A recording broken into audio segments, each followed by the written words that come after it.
All right, so today you're going to use an antifreeze tester. This is not something you're probably going to have to do all the time, but it's a pretty good idea to check on things, because if you've got a car that leaks any antifreeze or anything and you're adding water to it, or sometimes just as antifreeze sits for a while, it can lose its potency. But there's different kinds of antifreeze, but we'll just go ahead and say that generally speaking, if you'll get in your car, you may have green antifreeze or red antifreeze.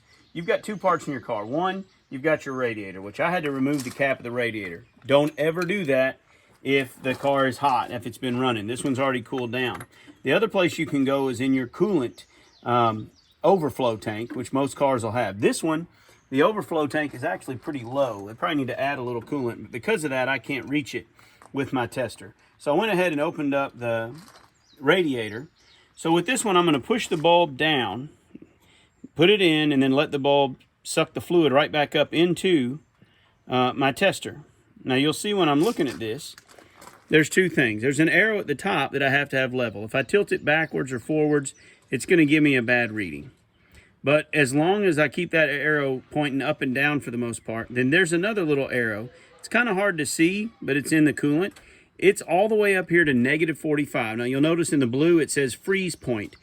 And it starts at plus 10 all the way to negative 45, and then in Celsius, negative 12, all the way up to negative 43. We don't want the coolant in our car to freeze too early. And if we just had water in the car, that might keep it cool if it didn't overheat sometimes.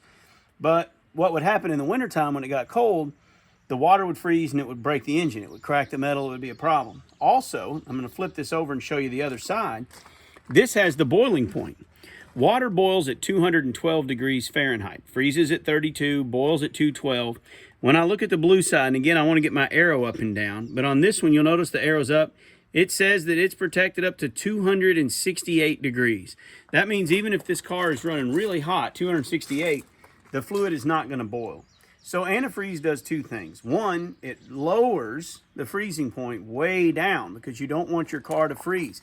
If you were in a place like that's really, really cold, way up in northern Canada or parts of Alaska, you might have to use a highly concentrated antifreeze.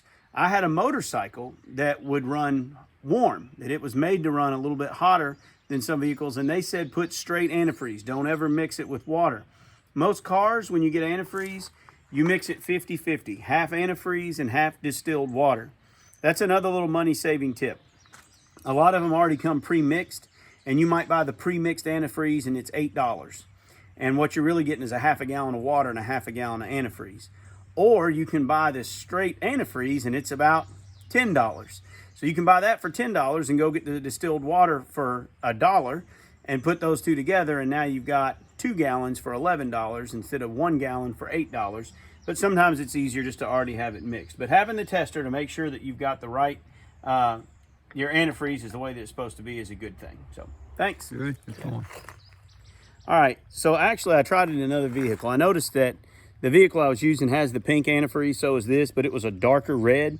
So it was hard to see that needle. If you'll notice when I tilt this, that needle bounces back and forth. But the red needle that's inside, it didn't contrast with the other very well. So this is one that's a lighter colored antifreeze. You can see it. This arrow is what we're keeping level. This is the one that we're watching. And as long as it's heading up and it's bouncing all the way to the top, we know that this antifreeze is still pretty good.